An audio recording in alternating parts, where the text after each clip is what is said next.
Bismillahirrahmanirrahim. Assalamualaikum warahmatullahi wabarakatuh. Saya perkenalkan, saya Bu Siti Mutmainah dari Balai KB KS Kecamatan Salam, bersama-sama dengan Forum Genre Kecamatan Salam akan memberikan edukasi kepada masyarakat tentang stunting. Jadi, apa itu stunting, mengapa bisa terjadi, dan bagaimana mencegah agar tidak terjadi stunting. Selama ini di kalangan masyarakat ini banyak yang sudah tahu stunting, namun ternyata banyak juga yang belum mengetahui apakah itu stunting. Pada kesempatan kali ini kami bersama Forum Genre Kecamatan Salam mengajak kepada seluruh elemen masyarakat untuk membantu pemerintah dalam upaya percepatan penurunan stunting dengan mengedukasi kepada masyarakat tentang apa itu stunting, dan mengupayakan supaya anak-anak kita di masa yang akan datang ini tidak terjadi stunting. Untuk lebih mengenal apakah itu stunting, bagaimana kita mencegahnya, dan upaya-upaya apa yang harus kita lakukan agar anak-anak kita tidak lahir dalam kondisi stunting. Kemudian calon remaja kita juga tidak mempersiapkan diri sebaik mungkin agar tidak melahirkan generasi yang stunting. Demikian juga dengan ibu-ibu hamil dan ibu-ibu pasca persalinan, ini bisa mengupayakan supaya putra-putrinya tidak terjadi stunting. Berikut ini akan kami persembahkan sebuah video tentang edukasi stunting di kalangan masyarakat, guna memberikan pengetahuan tentang apa itu stunting. Assalamualaikum warahmatullahi wabarakatuh. Halo teman-teman semuanya. Tahukah teman-teman bahwa kecukupan gizi dan pangan merupakan salah satu faktor terpenting dalam pengembangan kualitas sumber daya manusia sebagai indikator keberhasilan pembangunan suatu bangsa. Nah, dalam hal ini gizi sangat berpengaruh terhadap kecerdasan dan produktivitas kerja sumber daya manusia. Nah, menurut riset kesehatan dasar tahun 2013, terdapat sekitar 37% atau hampir 9 juta balita di Indonesia mengalami stunting. Nah, angka tersebut menjadikan Indonesia sebagai negara yang memiliki angka prevalensi tertinggi kelima terbesar di dunia.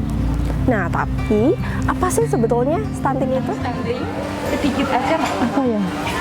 Stunting ini Kurang tahu, Mbak. nggak tahu. Stunting itu kan apa? Stunting itu kan apa? Kembang ke anak saya nggak tinggi toh? Apa? Sedikit-sedikit tahu ya, pernah dengar aja itu. Stunting itu apa? Udah pernah dengar tuh, tapi apa ya, bukan pertumbuhan anak. Apa yang Kurang pertumbuhan janin gitu ya, kurang berkembang pertumbuhnya kurang gitu. Tahu nggak Ibu tentang stunting itu apa? Stunting, anak dengan kelainan berat badan tidak sesuai dengan umurnya. Mungkin Stunting adalah muragna. Wah, ternyata banyak juga ya yang belum tahu tentang stunting. Oke teman-teman, jadi stunting adalah kondisi gagal tumbuh pada anak akibat kekurangan gizi pada jangka waktu yang lama. Sehingga kondisi tersebut dapat mengakibatkan keterlambatan pertumbuhan pada anak dan keterlambatan berpikir pada anak. Kondisi ini sering terjadi pada bayi yang sedang dalam kandungan atau pada anak kecil yang baru saja dilahirkan. Akan tetapi, kondisi ini baru diketahui sejak umur 2 tahun. Balita yang pendek atau standar dan balita yang sangat pendek atau severely standard adalah balita yang memiliki panjang tubuh dan tinggi tubuh tidak sesuai dengan standar. Menurut buku Multicenter Growth Reference Study dari WHO tahun 2006. Nah, jadi apa sih penyebab stunting? Enggak tahu. Biasanya keturunan aja bisa. Saya kurang tahu. Soalnya nek sing adik saya itu dari biasa-biasa baik gitu loh. Kurangnya gizi. Iya. Biasanya kurang mangan, Mbak. Stunting disebabkan oleh dua faktor utama, yaitu faktor asupan gizi dan faktor penyakit. Dua faktor tersebut berhubungan erat dengan faktor pola asuh, akses terhadap makanan, akses terhadap layanan kesehatan, dan sanitasi lingkungan. Namun pada dasarnya semua penyebab tersebut tergantung setiap individu dan rumah tangga masing-masing. Contohnya tingkat pendidikan dan pendapatan keluarga yang berbeda-beda. Menurut WHO, penyebab terjadinya stunting dikategorikan menjadi 4 faktor, yaitu faktor keluarga dan rumah tangga, makanan tambahan yang tidak adekuat, menyusui, dan infeksi. Faktor keluarga dan rumah tangga dibagi lagi menjadi faktor maternal dan lingkungan hidup.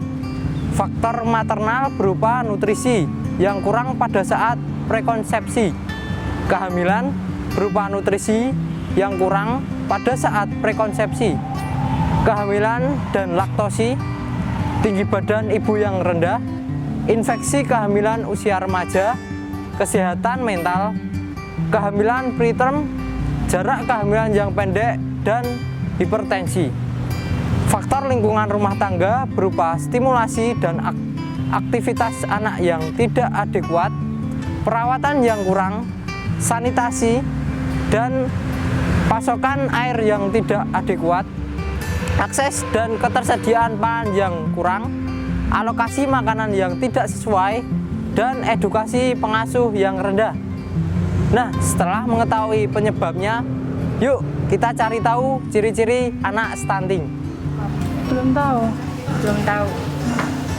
Ya, iya, mungkin Pertumbuhannya masih berkurang. Terus itu kekurangan gizi biasanya gitu. Terus masa kehamilan biasanya kurang pemeriksaan. Itu tidak bisa berkembang, bertumbuh menjadi layaknya anak-anak normal gitu. Iya. Pertumbuhannya kurang normal. Jadi ini misalnya makan banyak ya cuman neng berat badannya segitu, baik misalnya. mesti ada bully-bully gitu, Mbak, dari temennya yang normal. Kurang apa ya, Mbak ya? Untuk mengetahui bahwa anak mengalami stunting, kita juga harus mengetahui ciri-cirinya sejak dini agar kita bisa melakukan penanganan sesegera mungkin. Untuk ciri-cirinya, yang pertama yaitu tanda pubertas terlambat, kedua, usia 8-10 tahun, anak menjadi lebih pendiam dan tidak banyak melakukan eye contact, ketiga, wajah menjadi tampak lebih muda daripada usia seharusnya, keempat, pertumbuhan terhambat, kelima, pertumbuhan gigi terlambat, keenam, performa buruk pada tes perhatian dan memori belajar, dan lain-lain. Wah, banyak juga ya ciri-cirinya. Nah, yuk sekarang kita pelajari tentang dampak-dampak anak yang mengalami stunting. Nah, ternyata teman-teman balita dan baduta atau bawah 2 tahun yang mengalami stunting ini memiliki kecerdasan yang tidak maksimum. Nah, selain itu mereka juga menjadikan anak-anak rentan terhadap penyakit dan pada masa depan berisiko untuk menurunkan tingkat produktivitas. Pada akhirnya, secara luas stunting ini akan menyebabkan turunnya tingkat pertumbuhan ekonomi, meningkatkan kemiskinan, dan memperlebar ketimpangan. Selain itu, dalam jangka waktu yang panjang, stunting ini akan menyebabkan akibat buruk sebagai berikut, Yang pertama, menurunkan kemampuan kognitif dan prestasi belajar. Yang kedua, menurunkan kekebalan tubuh sehingga menjadikan anak rentan terhadap penyakit dan berisiko tinggi terhadap munculnya penyakit seperti diabetes, kegemukan, penyakit jantung dan pembuluh darah, kanker, stroke, dan menimbulkan disabilitas pada usia tua. Pertumbuhan stunting yang terjadi pada usia dini ini tentu saja akan berlanjut dan berisiko tinggi untuk tetap tumbuh pendek pada usia remaja. Tumbuh pendek yang terjadi pada usia dini 0-2 tahun dan tetap mengalami tumbuh pendek pada usia 4-6 tahun ini memiliki resiko 27 kali untuk tetap tumbuh pendek pada usia sebelum pubertas.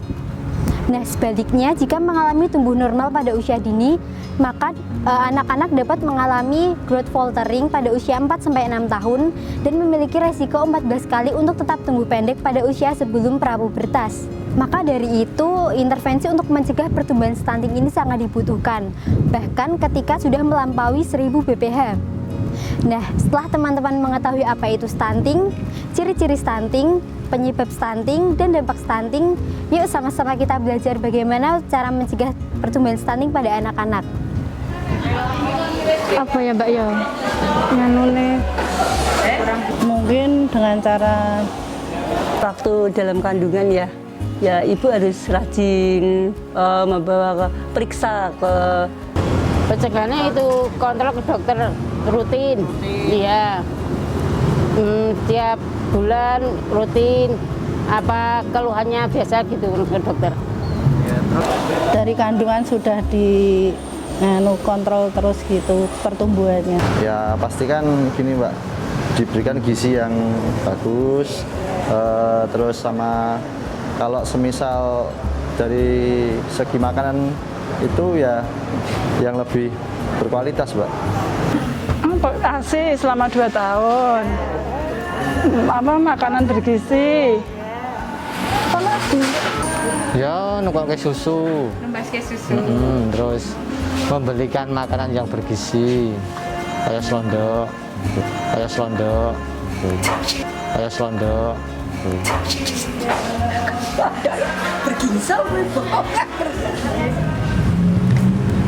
Pemerintah telah menetapkan kebijakan pencegahan stunting melalui keputusan Presiden nomor 42 tahun 2013 tentang Gerakan Nasional Peningkatan Percepatan Gizi dengan fokus pada kelompok usia pertama 1000 hari kehidupan, yaitu sebagai berikut. Ibu hamil mendapat tablet penambah darah minimal 90 tablet selama masa kehamilan. 2. Pemberian makanan tambahan. 3. Pemenuhan gizi. 4. Persalinan dengan dokter atau bidan yang ahli. 5. Pemberian imunisasi. 6. Posyandu. 7. Penerapan perilaku hidup sehat. 8. Pemberian ASI. Nah teman-teman, itu tadi sedikit pengetahuan mengenai stunting yang bisa kami bagikan ke teman-teman. Sebagai generasi muda, marilah kita ikut serta dalam upaya pencegahan stunting demi Indonesia yang lebih sehat. Kami dari Forum Genre Kecamatan Salam mohon pamit. Salam genre. Salam! Remaja Genre. Sehat, cerdas, ceria! Genre Indonesia. Saatnya yang muda yang berencana.